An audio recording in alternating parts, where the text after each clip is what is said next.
ನಮಸ್ಕಾರ ಸ್ನೇಹಿತರೆ. ಗೃಹಲಕ್ಷ್ಮಿ ಯೋಜನೆಯ 31ನೇ ಕಂತಿನ ಹಣ ಜಮಾ ಪ್ರಾರಂಭವಾಗಿದ್ದು, ಗೃಹಲಕ್ಷ್ಮಿ ಯೋಜನೆಯಲ್ಲಿ ಇದುವರೆಗೂ 30ನೇ ಕಂತಿನ ಹಣದವರೆಗೂ ಕೂಡ ಅಮೌಂಟ್ ಕ್ಲಿಯರ್ ಆಗಿದೆ. ಅಂದರೆ ಸುಮಾರು 60,000 ರೂಪಾಯಿ ಏನೋ ಜಮಾ ಆಗಿದೆ. ಅದರಲ್ಲಿ 2 ಕಂತುಗಳನ್ನು ಸರ್ಕಾರ ಜಮಾ ಮಾಡಿಲ್ಲ. ಓಕೆ. ಆದರೆ ಇನ್ನು ಮೇಲಿಂದ ಈ 31, 32ನೇ ಏನು ಕಂತುಗಳಿಂದ ಬರ್ತಾ ಇದೆಯಲ್ಲ, ಇದು ಹೊಸದಾಗಿ ದುಡ್ಡು ಜಮಾ ಆಗ್ತಾ ಇದೆ ಅಂತ ಹೇಳಬಹುದು.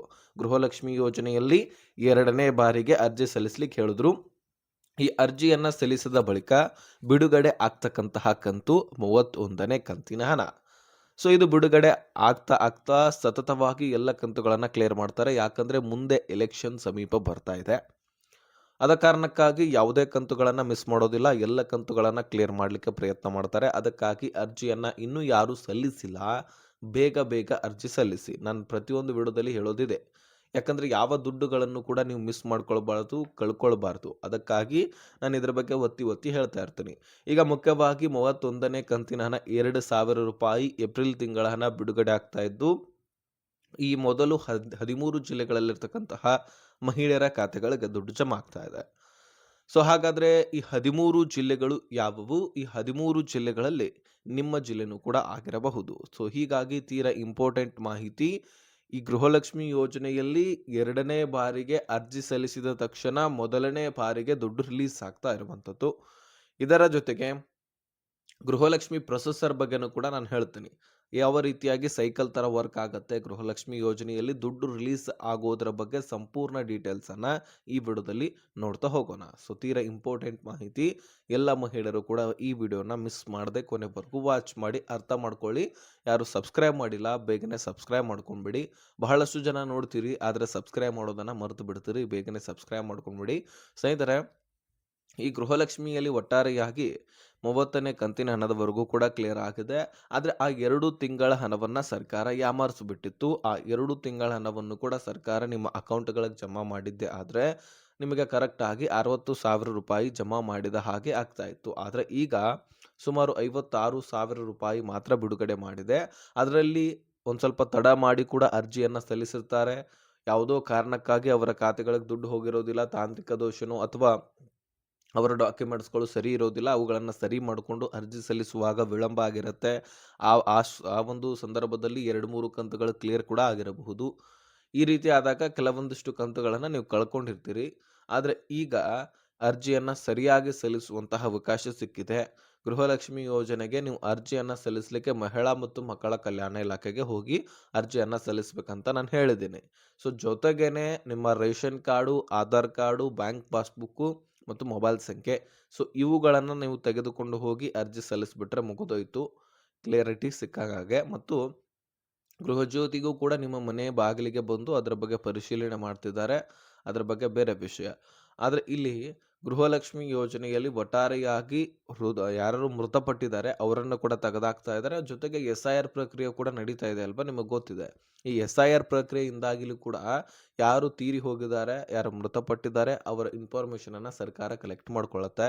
ಅದರ ಆಧಾರದ ಮೇಲೆ ಅವರಿಗೆ ಸಿಗ್ತಕ್ಕಂತಹ ಎಲ್ಲ ಯೋಜನೆಗಳನ್ನು, ಈಗ ಬರೀ ಗೃಹಲಕ್ಷ್ಮಿ ಅಷ್ಟೇ ಅಲ್ಲ, ಪಿಂಚಣಿ ಕೂಡ ಸಿಗ್ತಿರುತ್ತೆ. ಅದನ್ನು ಕೂಡ ರದ್ದು ಮಾಡೋದು ಅಥವಾ ಇನ್ನಿತರ ಮಹಿಳೆ PM ಕಿಸಾನ್ ಯೋಜನೆಯಲ್ಲಿ ಫಲಾನುಭವಿಗಳಾಗಿದ್ದು, ಯಾಕಂದರೆ PM ಕಿಸಾನ್ ಯೋಜನೆಯಲ್ಲಿ ಬರೀ ಪುರುಷರಿಗೆ ಮಾತ್ರ ಇಲ್ಲ, ಹೆಣ್ಣು ಮಕ್ಕಳ ಹೆಸರಿನಲ್ಲಿ ಹೊಲ ಇದ್ದರೂ ಸಹಿತ, ಅಂದರೆ ಈಗ ವಿಧವಾ ಮಹಿಳೆ ಇರ್ತಾರೆ ಒಬ್ಬೊಬ್ರು. ಸೊ ಅವ್ರ ಹೆಸರಲ್ಲಿ ಹೊಲ ಇದ್ದಿದ್ದೆ ಆದರೆ ಅವರು ದುಡಿಮೆ ಮಾಡ್ಕೊಳ್ತಿರ್ತಾರೆ. ಈ PM ಕಿಸಾನ್ ಯೋಜನೆಯಲ್ಲಿ ದುಡ್ಡು ಪಡ್ಕೊಳ್ತಾ ಇದ್ರೆ ಅವರ ಒಂದು ಹೆಸರನ್ನು ಕೂಡ ತೆಗೆದುಹಾಕಲಾಗುತ್ತೆ. ಈ ರೀತಿ ಎಲ್ಲ ಯೋಜನೆಗಳಿಂದ ಅವರನ್ನು ತೆಗೆದುಹಾಕುವಂತಹ ಕೆಲಸ ಮಾಡ್ತಾ ಇದೆ ಸರ್ಕಾರ.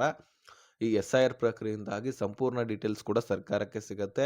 ಚುನಾವಣೆ ಆಯೋಗ ಇದನ್ನು ನಡೆಸ್ತಾ ಇದ್ದದ್ದು, ಆದರೆ ಅದರ ಬಗ್ಗೆ ಇನ್ಫಾರ್ಮೇಷನ್ ಕೂಡ ಕಲೆಕ್ಟ್ ಮಾಡ್ಕೊಳ್ಳುತ್ತೆ ಸರ್ಕಾರವು ಕೂಡ. ಅದರಿಂದ ನಿಮ್ಮ ಮನೆಯಲ್ಲಿ ಎಷ್ಟು ರೇಷನ್ಸ್ ಕಾರ್ಡ್ಗಳಿದಾವೋ, 2 ರೇಷನ್ ಕಾರ್ಡು, ಅಥವಾ ನಿಮ್ಮ ಮನೆಯಲ್ಲಿ ಎಷ್ಟು ಜನ ಇದ್ದೀರಿ ಅದರೆಲ್ಲದರ ಬಗ್ಗೆ ಮಾಹಿತಿ ಸರ್ಕಾರಕ್ಕೆ ಹೋಗುತ್ತೆ. ಅಂದರೆ ನಿಮ್ಮ ಮನೆಯಲ್ಲಿ ಎಷ್ಟು ವೋಟರ್ ID ಗಳಿದಾವೋ ಅದರ ಬಗ್ಗೆ ಗಮನ ಹರಿಸುತ್ತೆ.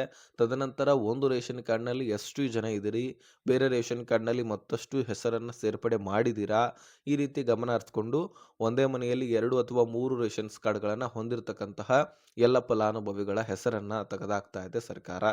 ಕೇವಲ ಒಂದು ರೇಷನ್ ಕಾರ್ಡನ್ನು ನೀವು ಯೂಸ್ ಮಾಡ್ಕೊಳ್ಬೇಕು. ಅದೇ ರೇಷನ್ ಕಾರ್ಡ್ನಲ್ಲಿ ನಿಮ್ಮ ಕುಟುಂಬದ ಎಲ್ಲರ ಸದಸ್ಯರ ಹೆಸರನ್ನು ಸೇರ್ಪಡೆ ಮಾಡ್ಕೊಳ್ಬೇಕಂತ ಮೊದಲೇ ತಿಳಿಸ್ಬಿಟ್ಟಿತ್ತು. ಆದರೆ ಇಲ್ಲಿ ಲಕ್ಷಾಂತರ ಫಲಾನುಭವಿಗಳು ಬೇರೆ ಬೇರೆ ರೇಷನ್ಸ್ ಕಾರ್ಡ್ಗಳನ್ನು ಮಾಡಿಸ್ಕೊಂಡಿರುವಂತಹ ಕಾರಣಕ್ಕಾಗಿ ಸರ್ಕಾರ ಏನು ಹೇಳ್ತಾ ಇದೆ, ನಮಗೆ ನಷ್ಟ ಆಗ್ತಾ ಇದೆ. ಈಗಾಗಲೇ ನೂರಾರು ಕೋಟಿ ಗಟ್ಟಲೆ ಸರ್ಕಾರ ನಷ್ಟ ಅನುಭವಿಸಿದೆ. 2 ರೇಷನ್ಸ್ ಕಾರ್ಡ್ಗಳನ್ನ ಹೊಂದಿದಂಥವರು ಜೊತೆಗೆ ಈ ಮೃತಪಟ್ಟವರ ಹೆಸರಿನಲ್ಲಿ ಹಾಗೆ ದುಡ್ಡು ಜಮಾ ಮಾಡಿರ್ತಕ್ಕಂಥದ್ದು, ಈ ಎಲ್ಲ ಕಾರಣಗಳಿಂದಾಗಿ ನೂರಾರು ಕೋಟಿ ನಷ್ಟವನ್ನು ಸರ್ಕಾರ ಆಲ್ರೆಡಿ ಅನುಭವಿಸಿದೆ. ಮತ್ತೆ ಅನುಭವಿಸ್ಲಿಕ್ಕೆ ಸಾಧ್ಯವಿಲ್ಲ. ಅದಕ್ಕಾಗಿ ವೆರಿಫಿಕೇಷನ್ ಮಾಡ್ತಾ ಇದೆ, ಪರಿಶೀಲನೆ ಮಾಡ್ತಾ ಇದೆ, ಹೊಸದಾಗಿ ಅರ್ಜಿ ಸಲ್ಲಿಸ್ಕೊಳ್ತಾ ಇದೆ. ಸೊ ಇದೆಲ್ಲ ಕಾರಣದಿಂದಾಗಿ ಹೊಸದಾಗಿ ಅರ್ಜಿ ಸಲ್ಲಿಸ್ಕೊಂಡು ಮಾಹಿತಿಯನ್ನು ಪಡ್ಕೊಳ್ತಾ ಇದೆ. ಇನ್ನು ಸ್ನೇಹಿತರೆ, ನಿಮಗೆ ದುಡ್ಡು ಬರಬೇಕು ಅಂದರೆ ನೀವು ಅರ್ಜಿಯನ್ನು ಸರಿಯಾಗಿ ಸಲ್ಲಿಸಬೇಕು. ಸಲ್ಲಿಸಿದ ತಕ್ಷಣವೇ ನಿಮ್ಮ ಖಾತೆಗಳಿಗೆ ದುಡ್ಡು ಜಮಾ ಆಗಲಿಕ್ಕೆ ಪ್ರಾರಂಭವಾಗುತ್ತೆ. ಸೊ ನಾನು ಮೊದಲೇ ಹೇಳಿದ್ದೀನಿ, ಪ್ರಾರಂಭದಲ್ಲಿ ಮುಂದಿನ ದಿನಗಳಲ್ಲಿ ಬಹುತೇಕ ಬಹಳಷ್ಟು ಕಂತುಗಳು ಜಮಾ ಆಗ್ತವೆ. ಎಲ್ಲವೂ ಕೂಡ ಕ್ಲಿಯರ್ ಆಗಿ ಜಮಾ ಮಾಡ್ತಾರೆ, ಡಿಲೇ ಮಾಡೋದಿಲ್ಲ. ಸೊ ಆದಷ್ಟು ಬೇಗ ಬೇಗ ದುಡ್ಡನ್ನು ಜಮಾ ಮಾಡಲಿಕ್ಕೆ ಪ್ರಯತ್ನ ಮಾಡ್ತಾರಂತ ಹೇಳಿದ್ದೀನಿ. ಅದಕ್ಕಾಗಿ ಪ್ರತಿಯೊಂದು ಕಂತುಗಳನ್ನು ನೀವು ಪಡ್ಕೊಳ್ಬೇಕಂದ್ರೆ ಅರ್ಜಿಯನ್ನು ಸರಿಯಾಗಿ ಸಲ್ಲಿಸಿರಬೇಕು. ಅರ್ಜಿ ಸಲ್ಲಿಸಿದರೆ ನಿಮ್ಮ ಖಾತೆಗಳಿಗೆ ದುಡ್ಡು ಜಮಾ ಆಗುತ್ತೆ. ವರಿ ಮಾಡ್ಕೊಳ್ಳುವಂಥ ಅವಶ್ಯಕತೆ ಇಲ್ಲ. ನಾನು ಹೇಳ್ತಕ್ಕಂತಹ ಡಾಕ್ಯುಮೆಂಟ್ಸ್ಗಳನ್ನು ತೆಗೆದುಕೊಂಡು ಹೋಗಿ ಅರ್ಜಿಯನ್ನು ಸಲ್ಲಿಸಬಹುದು. ಅಲ್ಲಿ ಆನ್ಲೈನ್ ಮುಖಾಂತರ ಅರ್ಜಿ ತೆಗೆದುಕೊಳ್ತಾ ಇಲ್ಲ, ಕೇವಲ ನಿಮ್ಮ ಡಾಕ್ಯುಮೆಂಟ್ಸ್ಗಳನ್ನು ತೆಗೆದುಕೊಂಡು ಇಟ್ಕೊಳ್ತಾರೆ. ಹೆಚ್ಚುವರಿ ಡಾಕ್ಯುಮೆಂಟ್ಸ್ಗಳನ್ನು ಕೇಳಿದ್ರೂ ಸಹಿತ ನೀವು ಕೊಡಬೇಕಾಗತ್ತೆ. ಈಗ ಉದಾಹರಣೆಗೆ ನಿಮ್ಮ ವಾಸಸ್ಥಳ ಪ್ರಮಾಣ ಪತ್ರ, ವೋಟರ್ ಐ ಡಿ ಇವೆಲ್ಲವೂ ಕೂಡ ಕೇಳಬಹುದಾದಂತಹ ಸಾಧ್ಯತೆ, ಅವುಗಳನ್ನು ಕೂಡ ನೀವು ಕೊಡಬೇಕಾಗತ್ತೆ. ಈಗ 31ನೇ ಕಂತಿನ ಹಣ ಬಿಡುಗಡೆ ಆಗ್ತಾ ಇದ್ದು, ಇದು ಏಪ್ರಿಲ್ ತಿಂಗಳ ಹಣ. 30ನೇ ಕಂತಿನ ಹಣ ಕ್ಲಿಯರ್ ಆಗಿದೆ, ಅದು ಮಾರ್ಚ್ ತಿಂಗಳ ಹಣ ಆಗಿತ್ತು. ಇದರ ಜೊತೆಗೆ 32ನೇ ಕಂತಿನ ಹಣ ಮೇ ತಿಂಗಳ ಹಣ ಬರಬೇಕು. 33ನೇ ಕಂತು ಇದು ಜೂನ್ ತಿಂಗಳ ಹಣ. ಸೊ ಟೋಟಲಿ 3 ತಿಂಗಳ ಹಣವನ್ನು ಸರ್ಕಾರ ಜಮಾ ಮಾಡಬೇಕಾಗಿದೆ. ಸೊ ಈ 3 ತಿಂಗಳ ಹಣವನ್ನು ಸರ್ಕಾರ ಕೊಡಬೇಕು. 6,000 ರೂಪಾಯಿ ಪ್ರತಿಯೊಬ್ಬ ಮಹಿಳೆಯರಿಗೆ ಹೋದರೆ 7,500 ಕೋಟಿಯಷ್ಟು ಸರ್ಕಾರದಿಂದ ಖರ್ಚು ವೆಚ್ಚ ಆಗುತ್ತೆ. ಮತ್ತು ಈ ಬಾರಿ ಬಜೆಟ್ ಮಂಡನೆಯಲ್ಲಿ 28,608 ಕೋಟಿಯಷ್ಟು ದುಡ್ಡನ್ನು ಈ ಗೃಹಲಕ್ಷ್ಮಿ ಯೋಜನೆಗೋಸ್ಕರ ಮೀಸಲಿಡಲಾಗಿದೆ. ಹಾಗಾಗಿ ಈ ವರ್ಷದ ಗೃಹಲಕ್ಷ್ಮಿ ಯೋಜನೆಗೆ ಯಾವುದೂ ದುಡ್ಡಿನ ಕೊರತೆವಿಲ್ಲ. ಸೊ ಬೇರೆ ಬೇರೆ ಯೋಜನೆಗಳಲ್ಲಿ ಕೊರತೆ ಆಗುವಂತಹ ಸಾಧ್ಯತೆ, ಯಾಕಂದರೆ ಉದಾಹರಣೆಗೆ ಶಕ್ತಿ ಯೋಜನೆಗೂ ಕೂಡ ಕಡಿಮೆ ಮೀಸಲಾತಿ ಇಟ್ಟಿದ್ದಾರೆ. ಯಾಕಂದರೆ ಸರ್ಕಾರದ ಬಜೆಟ್ ಕಡಿಮೆ, ಯೋಜನೆಗಳು ಕೊಡೋದು ಹೆಚ್ಚಾಗಿದೆ. ಸೊ ಹೀಗಾಗಿ ಸರ್ಕಾರ ಸಾಲ ಮಾಡ್ತಾ ಇದೆ. ಸಾಲದಿಂದಾಗಿ ಬೆಲೆಗಳ ಏರಿಕೆ, ಈ ರೀತಿ ಸಾಕಷ್ಟು ಒಂದರ ಮೇಲೆ ಒಂದು ಡಿಫೆಂಡ್ ಇರ್ತವೆ. ಸೊ ನಾವೆಲ್ಲವೂ ಕೂಡ ಫ್ರೀಯಾಗಿ ಸಿಗಬೇಕಂದ್ರೆ ಆ ರೀತಿ ಸಿಗ್ಲಿಕ್ಕೆ ಸಾಧ್ಯವಿಲ್ಲ. ಬೆಲೆಗಳ ಏರಿಕೆ ಆಟೋಮೆಟಿಕ್ ಆಗಿ ಹಾಗೆ ಆಗತ್ತೆ. ಒಂದು ಲಿಮಿಟ್ ಇರಬೇಕು ಅದಕ್ಕೂ. ಅದು ಲಿಮಿಟ್ ಪಾರಾಗಿ ಹೋದರೆ ಅದು ನಮ್ಮ ಮೇಲಿನ ಹೊರೆ ಬೀಳುತ್ತೆ ಮತ್ತು ಮುಂದಿನ ಪೀಳಿಗೆಗಳಿಗೆ ಹೊರೆ ಬೀಳುತ್ತೆ. ಸೊ ಈ ರೀತಿ ನಷ್ಟವನ್ನು ನಾವೇ ಖುದ್ದಾಗಿ ಅನುಭವಿಸ್ಬೇಕಾಗತ್ತೆ. ಇದು ಬೇರೆ ವಿಷಯ, ಇದು ನಿಮ್ಮ ಗಮನದಲ್ಲಿದ್ದಂಥದ್ದೇ. ಗ್ಯಾರಂಟಿಗಳಿಂದ ಒಂದು ಕಡೆ ಹೆಲ್ಪ್ ಆದರೆ ಇನ್ನೊಂದು ಕಡೆಗೆ ಬೆಲೆ ಏರಿಕೆಗಳಿಂದಾಗಿ ನಷ್ಟನೂ ಕೂಡ ಇದ್ದೇ ಇದೆ.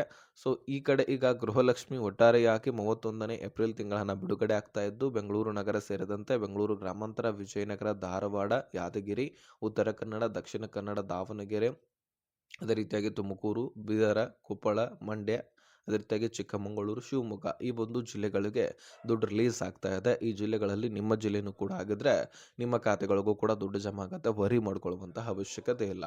ಸೊ ಇನ್ನು ಸ್ನೇಹಿತರೆ, ಈ ಗೃಹಲಕ್ಷ್ಮಿ ಪ್ರೊಸೆಸರು ಮೊದಲು ಹಣಕಾಸು ಇಲಾಖೆಯಿಂದ ದುಡ್ಡು ಮಹಿಳಾ ಮತ್ತು ಮಕ್ಕಳ ಕಲ್ಯಾಣ ಇಲಾಖೆಗೆ ಬರುತ್ತೆ. ಅಲ್ಲಿಂದ 35 ತಾಲೂಕು ಗ್ರಾಮ ಪಂಚಾಯಿತಿಗಳಿಗೆ ಹೋಗುತ್ತೆ. ಮತ್ತು ರಿಟರ್ನ್ ಮಹಿಳಾ ಮತ್ತು ಮಕ್ಕಳ ಕಲ್ಯಾಣ ಇಲಾಖೆಗೆ ಬರುತ್ತೆ. ಅಲ್ಲಿಂದ ಡಿ ಬಿ ಟಿ ಟ್ರೆಜರಿಗೆ ಪುಷ್ ಮಾಡಲಾಗುತ್ತೆ. ಡಿ ಬಿ ಟಿ ಟ್ರೆಜರಿಗೆ ಪುಷ್ ಮಾಡಿದಂತಹ ದುಡ್ಡನ್ನು ಬ್ಯಾಂಕ್ಗಳು ಅಪ್ಡೇಟ್ ಮಾಡಿಕೊಂಡು ನಿಮ್ಮೆಲ್ಲರ ಖಾತೆಗಳಿಗೆ ಜಮಾ ಮಾಡಲಿಕ್ಕೆ ಸ್ಟಾರ್ಟ್ ಮಾಡಿಬಿಡ್ತವೆ. ಈಗ ಸ್ಟಾರ್ಟ್ ಮಾಡುವಂತಹ ಹಂತಕ್ಕೆ ಬಂದಿದೆ ಮತ್ತು ಟ್ರಯಲ್ ಕೂಡ ನಡೀತಾ ಇದೆ. ಸದ್ಯಕ್ಕೆ ಯಾವುದೇ ರೀತಿ ತಾಂತ್ರಿಕ ದೋಷಗಳು ಇಲ್ಲ. ಸೊ ಅದಕ್ಕಾಗಿ ಯಾರು ಕೂಡ ವರಿ ಮಾಡ್ಕೊಳ್ಳುವಂಥ ಅವಶ್ಯಕತೆ ಇಲ್ಲ. ಸೊ ಈ ಇನ್ಫಾರ್ಮೇಷನನ್ನು ರಾಜ್ಯದ ಪ್ರತಿಯೊಬ್ಬ ಗೃಹಲಕ್ಷ್ಮಿಯರಿಗೆ ಶೇರ್ ಮಾಡಿ. ಸೊ ಅವ್ರಿಗೂ ಕೂಡ ಕ್ಲಿಯರಿಫಿಕೇಶನ್ ಸಿಗಲಿ.